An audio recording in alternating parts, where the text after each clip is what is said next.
lastly, we left off on it is your ability to hear God's voice that can save you from anything and advance you in everything. So, again, if you have any questions, comments, concerns, any thought provoking things that you want to share, please do not hesitate to use the raise your hand tool, and then you will have the floor. We love discussions and we want to hear from everyone. All right, so today we'll be talking about the widow's olive oil. I don't know why I didn't put the chapter and the verses that this came from. Sorry, y'all. But I'll definitely go back and look. So that's the story we're talking about. I know a lot of you guys are familiar with it. So, verses 4 through 7 states, the wife of a man from the company of the prophets cried out to Elisha, your servant, my husband, is dead, and you know that he revered the Lord. But now his creditor is coming to take my two boys as his slaves. Elisha replied to her, how can I help you? Tell me, what do you have in your house? Your servant has nothing there at all, she said, except a small jar of olive oil. Elisha said, go around and ask all your neighbors for empty jars. Don't just ask for a few. Then go inside and shut the door behind you and your sons. Pour oil into all the jars, and as each is filled, put it to the side. She left him and shut the door behind her and her sons. They brought the jars to her, and she kept pouring. When all the jars were full, she said to her son, bring me another one. But he replied, there is not a jar left. Then the oil stopped flowing. She went and told the man of God, and he said, go, sell the oil and pay your debts. You and your sons can live on what is left. So, before I do my deep dive into it, does anybody want to kind of talk about if they were already familiar with this story, and what were some things that stood out to them, or how did it make them feel after reading it for the first time before I do my analysis? Does anybody want to share? Go ahead, Marnie. So I do. I actually talked about this yesterday. Literally yesterday, last night, briefly. If I'm trying to be clear, this is the story where they were coming to collect based off of the father's debt. Is this the same one? Yeah. Huh? Yeah. Okay, yeah. So it really made me feel sorry, y'all. I've been struggling with my asthma real bad. It made me really take parenting seriously. Um, because back in the day, they would collect your child based off of the work, father's, the work they you did. know, huh? The work they did. Or the work that they didn't do. Yeah. So that equates to it is very serious how you conduct yourself as a parent. Like being a stewardess over you all is not just tax checks. It's actually a duty. You know what I mean? Like when God gives you stewardship over your child, it's a big, big job. You know, it's for you to get in order and help steward that child for the better good, and then turn that child back to God. You know what I mean? So when we're out here and we are doing a disjustice, right? Um, just like what is it, takeover, what is that, takeover, teen takeover, and all that other stuff. Parents, this, you know what I'm saying? That this is this era, right? And that wasn't happening back then. You know what I'm saying? These children are innocent, and they come in the world innocent, and we corrupt them by things that we do, and most importantly, things that we don't do. So even when we pair with people, it's very important now, you young people that are not like in something, to make sure that you vet the situation of who you are merging with, vet their family, vet where they come from, vet who they are, how they act, things of that sort, so you can see what you're getting into and what you will be putting this innocent child into. You know what I mean? And so I feel like a lot of men should know this story. I literally sat at the table yesterday and learned about this story. It is extremely serious. So that's what I thought about it. That's to let actually somebody else to talk. That's actually really good. Like that's why I want you guys to. I'm actually glad I asked that before I continue because I didn't even think about it like that. Like they didn't really. Well, I'm only taking this small excerpt. I didn't do a huge deep dive into the chapter. I'm actually reading Isaiah right now, but I came across this and I feel like it went perfectly. So I didn't really read too much about the husband or the father. I just knew that he did pass away and he left his debt to them, which we see that a lot in our black households, which we talked about briefly like months ago, like trying to really build up the structure of the household and how it's ran all together and leaving your inheritance or your children with things, you know what I mean, and not in debt or with more struggle than what they had originally. So I didn't even think about that. So that was really good. Go ahead, mom. I just want to say briefly, this reminds me of two things. It reminds me also when Jesus multiplied the fish and the bread, and it reminds me of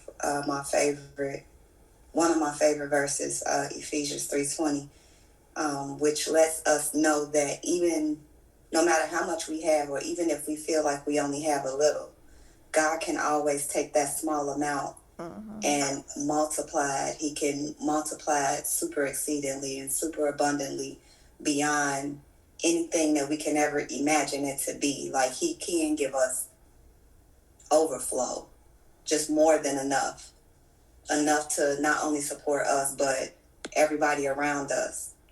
So that's what that made me think of. Yeah. All right. Thank you guys for sharing. So let's continue. So I did highlight a few things um,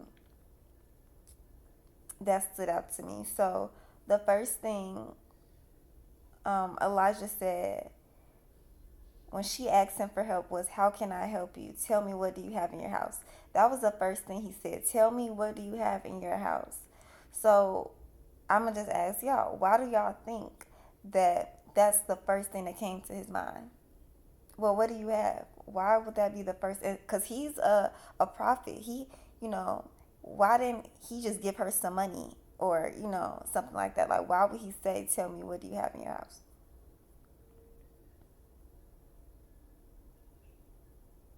Go ahead, mom. I think that just goes back to what I was saying. Like, he wanted to show that God can take a small amount and turn it into something amazing. And I also think that it kind of stems from you putting something in. Like, kind of how they say faith without works is dead. Like, you have to start somewhere. You have to have something for him to multiply. You have to have a dream for him to bless. You have to take a step before you can be led down the path. Like, it has to start somewhere. So I think that's kind of where that stems from. Like, he wanted to take something that she already have, or maybe he wanted her to tithe something, or maybe he wanted to test her greed. Like, she probably felt like, I already don't have nothing, and you want me to give the little bit that I have. I don't know. I could go so many ways with Yeah. that. Yes. So then we continue, and then she says, "Your servant has nothing there at all except a small jar of olive oil." And I highlighted that because, one, like you said, well, actually, I highlighted this because oftentimes we overlook the things that we have or that God has already given us. Sometimes we are praying for more, or you want him to bless you with something, but he already gave you all the tools that you need for the blessing that you're asking for, and you're not using what's right in front of your face or what he already has given you. So I feel like that was one reason why Elisha said, "What do you have in your house? What things do you already have possessions of that you are not using properly or using the way that God has called you to use them?" And then, like I said, we overlook these things and we think we don't have anything at all. She literally said, "Your servant has nothing there at all." And then turned around and said, "Except a small jar of olive oil. So you have olive oil. You don't have nothing at all. You have olive oil. So with the little that we think we have, what is God calling us to do with it? So he took that. He took the, okay, you have a small jar of olive oil. Now go around and ask your neighbors for empty jars. And don't just ask for a few. Then go inside and shut the door behind you and your sons. Now, this was interesting to me because when I read this, I was like, she must look so crazy. Like, imagine you just going knocking on your neighbor's doors and asking all of them for a whole bunch, because he said don't just ask for a few, ask for a whole bunch of empty jars. They probably just looking at her like, girl, what is wrong with you? Why you need some why do you need empty jars? But then that made me think about like crazy faith. Like sometimes also, not only will God always already give us things that we think are small or useless for our calling, or for our will, but he will also test us, like you said, and see if we're gonna step out on crazy faith, and see if we have that crazy faith. Like a lot of people wouldn't do that, or they wouldn't do certain things because they don't feel comfortable. Even when it came to the I don't know if we're talking about the same thing, probably not, but the story about when they were fishing, Jesus and the disciples, and they've been fishing all night. And I talked about this before, but they was fishing all night and they didn't catch nothing. But then Jesus told them to go, just do it one more time. And then it was so many fish, they had to call over so many different boats to help them and stuff. So it was just like you have to be obedient and have that crazy faith to just do it when it seemed ridiculous. Do it anyway. So she went and she asked for empty jars, and then a lot of empty jars at that. And then another point that I wanted to highlight was, it says, when all the jars were full, she said to her son, bring me another one. But then he replied, there is not a jar left. Then the oil stopped flowing. So what's the significance in that? Does anybody new want to share? Why do you think that it says when the jars were full, she said to her son, bring me another one. But when there was no more jars left, the oil stopped flowing. What's the significance in that?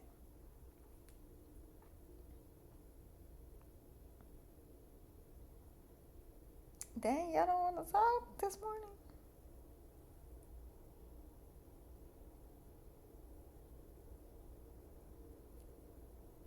Okay, we're going to come back to that question when y'all wake up a little bit. I hope y'all not asleep, because I did put it on the questions slide. Okay, the story of the widow and her oil. Oh, I did put it. It's second um, Kings chapter 4, verses 1 through 7. It tells of a desperate widow whose husband died, leaving her in debt and her sons facing slavery. Prophet Elisha instructs her to collect empty jars from neighbors and pour her only possession, a small jar of oil, into them. Miraculously, the oil fills all the jars, enabling her to sell it, pay her debt, and live on the rest. So we already kind of broke it down, but I did want to just reiterate some of the key aspects of the story. So the problem: a poor widow faces creditors intending to seize her two sons as slaves to pay. Well, it says her debt, but I think it was the husband's debt, like you said, Marnie. The instructions: Elisha instructed her to gather many empty jars from her neighbors and shut the door behind her and her sons. The miracle: the small amount of oil fills every container she collected, only stopping when no more jars are available. The result: she sells the abundant oil, pays her debts, and supports her family with the remaining profit. In the symbolism, the story represents divine provision, encouraging faith during impossible circumstances and finding value in what little one has. This account serves as a testament to God's care and importance of faith and obedience in overcoming debt and adversity. Your obedience is tied to your breakthrough. So I do have some questions. We can start with the first set. Y'all gonna have to wake up for this, um, so we can have discussion. Okay. So, why did Elisha instruct? Oh, we do have some new people on here, so I'm gonna read all of the questions. You don't have to answer all of them. If you want to briefly touch on each point, you definitely can. Or if like one or two kind of just stands out to you, you can definitely just answer those. It's up to you. So, why did Elisha instruct the widow to shut her door during the miracle? What is the significance of the oil continuing to flow only as long as there were empty jars? What does this story show about God's concern for the vulnerable in society? And then why did Elisha ask, "What do you have in the house?" instead of just providing money, which we kind of touched on that already. So really, 1 through 3. Does anybody want to take a chance at one of them or more?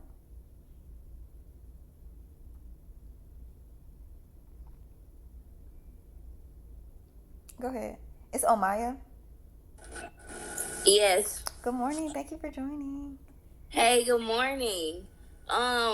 So, uh, okay. So yeah, I wanted to answer the first question, which was, why did Elijah instruct the widow to shut her door during the miracle? And I feel like it goes back to, like when Jesus turned water into wine. It was a thing where it's like, um, not when Jesus turned water into wine. What situation am I thinking about? Okay, it was a situation where, dang, I'm sorry. It's okay. It was a situation in the Bible where Jesus basically, before he performed a miracle, he had to separate that person because it's unbelievers that could be around that could affect what God has told you, that could affect what you were instructed to do. She probably couldn't understand why it would be such an overflow. She probably didn't, really process the instructions that was given to her. So it's like if she would have let somebody else get into her ear from the outside, it could have affected what was going on the inside. And so I feel like sometimes God will separate us so that we can only hear his voice, only hear his instruction. And so he allows us to shut the door to any outside interferences. He allows us to shut the door to our parents who may not believe in what God has told us. He may shut the door to our friends. It just to close the door to anything that could affect what was going on the inside. So I think that's why she had to shut the door during the miracle. So yeah, I'm done. That was good. That was good. Thank you for sharing. And even to take it a step further, like you were saying, it's not even it's like other people will definitely have an effect on you, and that's why I said in the last slide, obedience is pretty much the key to your breakthrough. If you're not obedient, or if you let somebody talk you out of what God has told you to do, you could be missing out on your blessings, and even somebody else's breakthrough could be tied to your obedience as well. And then I also feel like he told her to shut the door because that's not everybody's business. Like sometimes what God is doing in your life, it has nothing to do with nobody else. Like you don't even gotta. Sometimes we want to pop out, we want to show them, we want to stun on them. It ain't even for them. It's for us, or what God has for us. So that was really good. Go ahead, Mom. So I had to actually look up the answer to this question because it was kind of stumping me, not stumping me to like I was confused, but stumping me as far as trying to put it into words. So when I did look it up, it put it into the perfect words about why the oil stopped flowing. So it says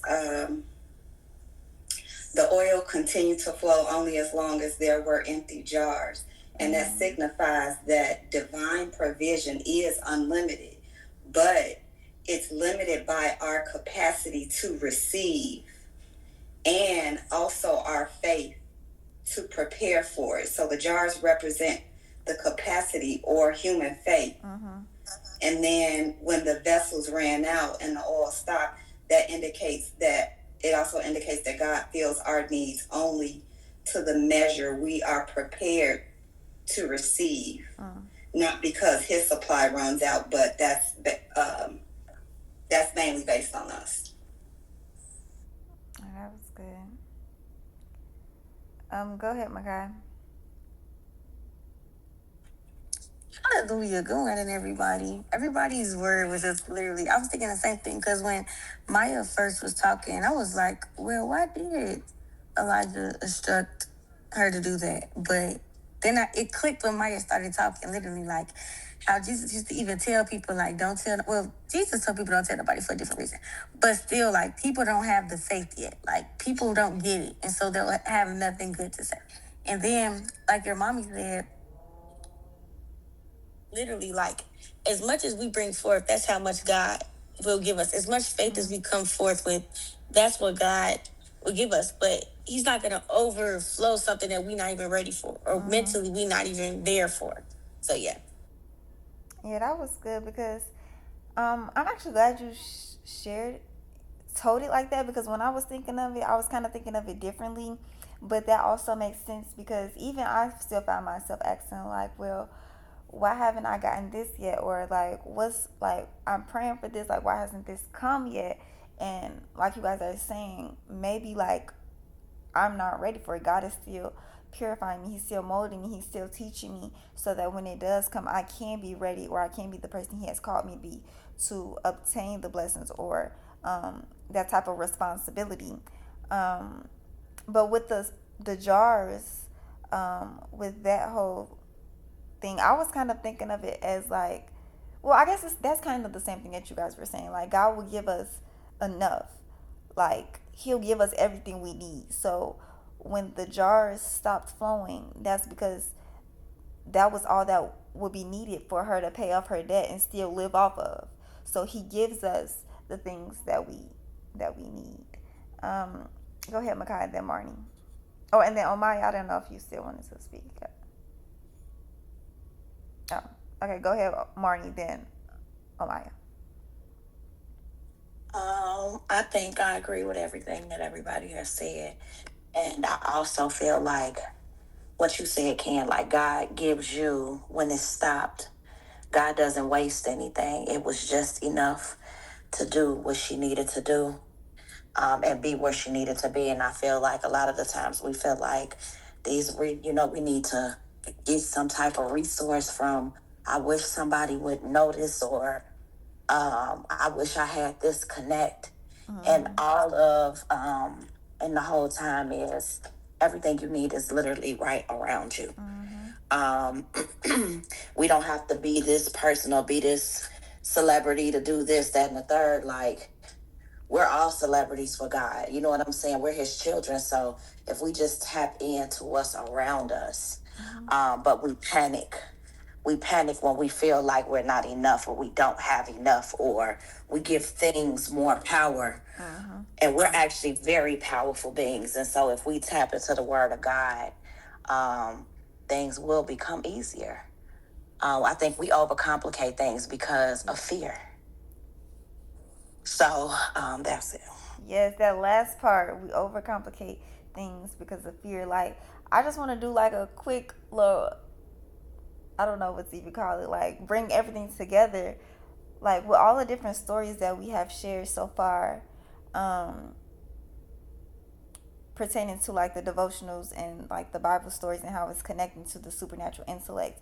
We talked about George Washington Carver and the peanut. We talked about Jacob, and his creativity regarding the animals to multiply them, when it came to coming up under his father-in-law. We talked about even the widow with the oil and Jesus with the fish. Like, we talked about all these things, all these ways that God literally gave us insight, or that supernatural intellect gave them, I'm sorry, that insight and supernatural intellect, um, in the oddest situations, but it was with things that they had already had. Like, they didn't have to go out and find these things. They already had these things, and God spoke to them in ways that other people wouldn't have got or known. And because they listened to God's voice, because at first they seeked God first. I don't know if seek's supposed to have ed on the end, but they looked for Him first. They fellowshiped with Him first. They prayed to Him first. They came to Him first, vulnerable with whatever they were dealing with, and then they allowed Him to pour into them. You get what I'm saying? Yeah, what she said. Like, they allow God to pour into them, so they can receive the revelation. And then, because of their obedience to what He told them, they were prosperous. So, like, are y'all kind of seeing the chain effect here? Like, it's all going together. So we also need to ask ourselves, like, how can we apply it to ourselves and our own lives? We'll get into that in a minute. Marnie, did you want to add something? Or was that from the other question? Sorry, that was the other one. All right. All right, so we have we have one last question left, because we did answer the last one. What does this story show about God's concern for the vulnerable in society? I think Marnie might have touched on it a little bit, but does anybody want to go ahead, Amaya? Hey, so I think that it just shows that, I think, like everybody has also been saying, He already has given us what we need. And sometimes we feel like we need money, but sometimes we need direction. Sometimes we need wisdom. Sometimes we need revelation about what we do have. Because sometimes we can underappreciate what God has already given us. And sometimes we think it's useless, but God will give us revelation, and He will open our eyes to what we have already and how we can utilize that. And so I think that it just shows how God, He literally knows every hair on our head. He know everything about us, and He see us even when we think He's not watching.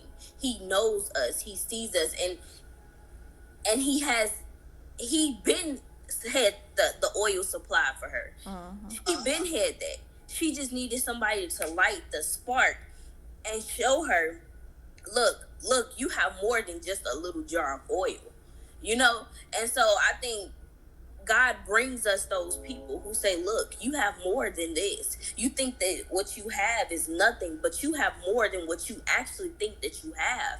And it's like God, He already has blessed us with what we need. So it just shows that He's such a loving God, and He just wanted somebody to come along and remind us, like, you have what you need. God gave you what you needed.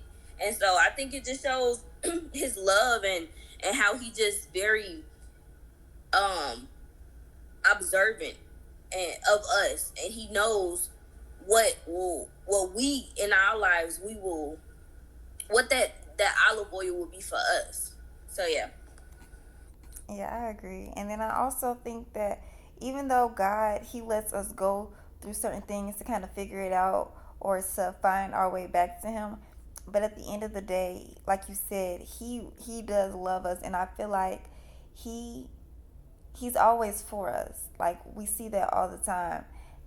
In the Bible, He says, like, I will never forsake you. Like, I am for you.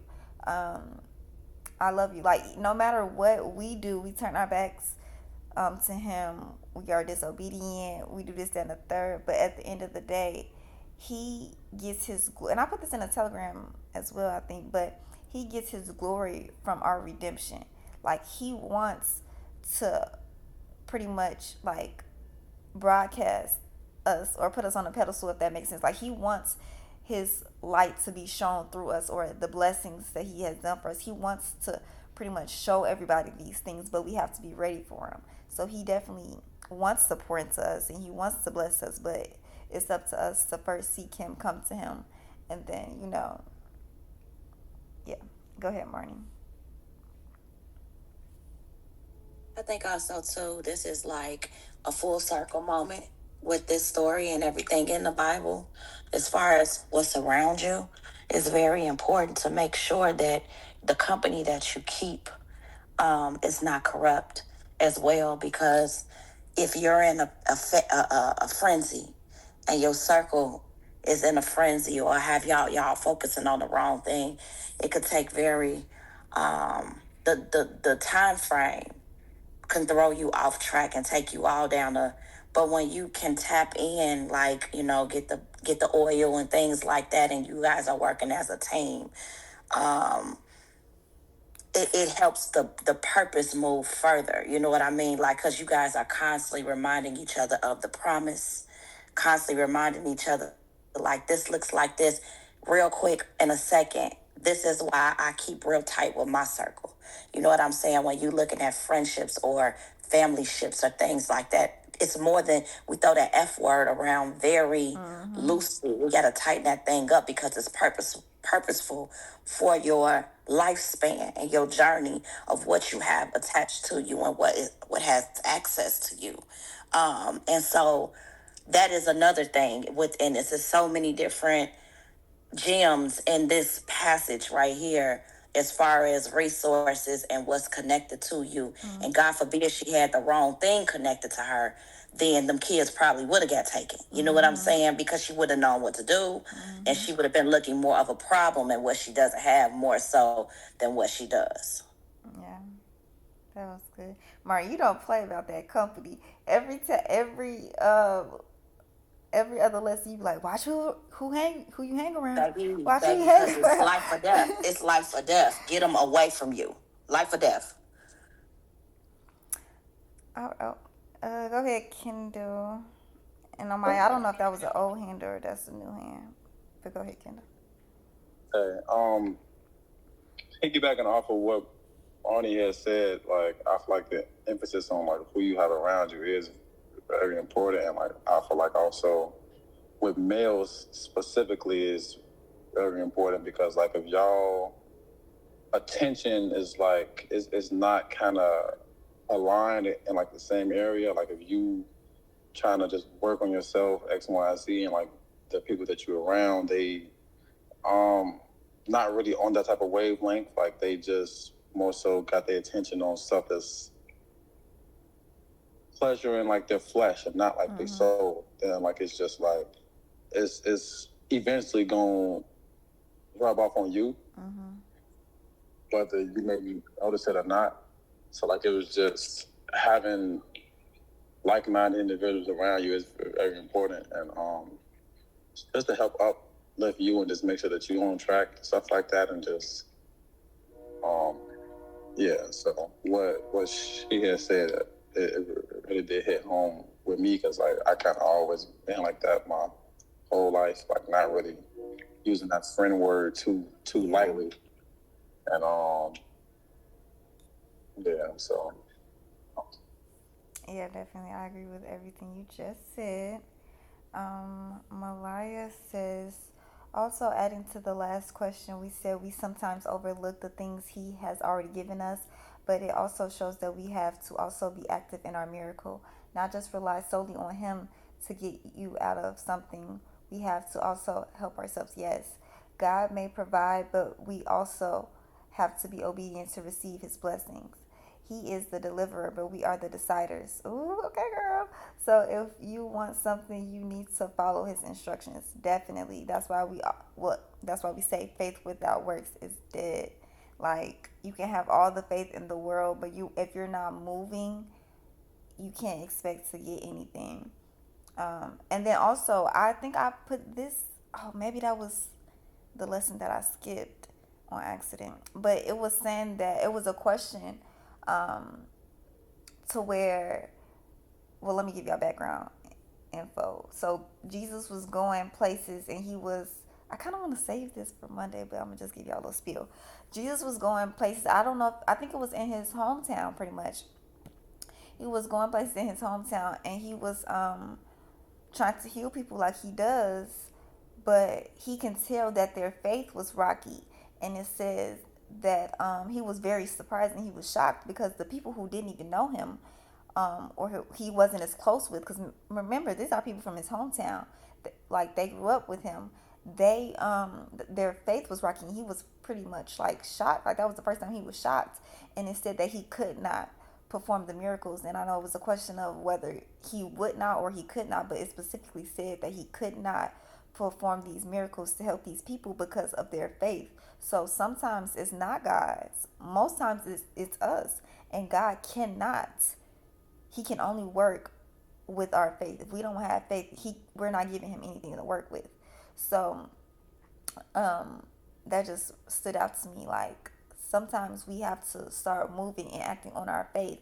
And when we have this faith, it'll show up in our day-to-day lives. Like if we had the thing, or if we knew the outcome, like let's just say we can look into the future and we knew what the outcome will be, and we already had the things that we prayed for, we would start acting different and moving different and talking different right now. So that's kind of what you have to do when you're in these situations. Like, okay, I'm praying, but I'm not gonna lose hope. I'm gonna move like I have, the things that I want. So that was very important. And then Kendall, did you want to add something, or was that the same here?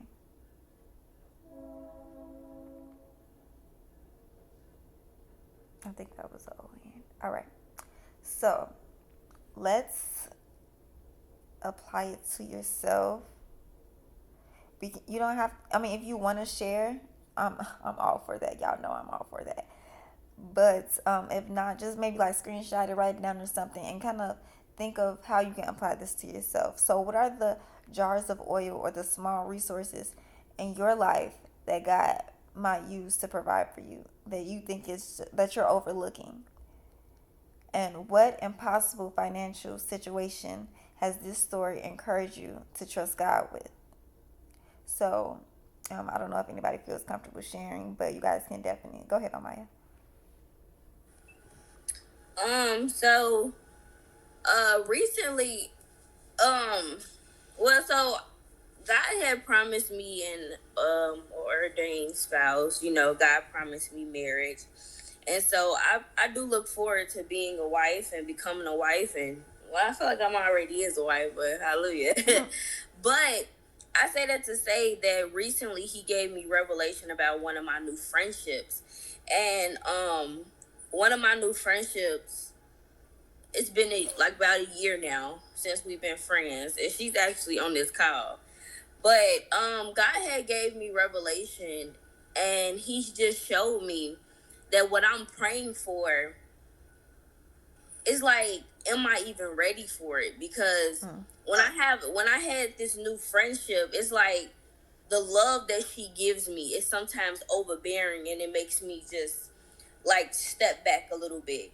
The acknowledgement that she shows me, as far as anything that I do, she supports me and she helps me, and it's like sometimes love can be so strong and overbearing that it can be too much for you, and you not know how to receive it.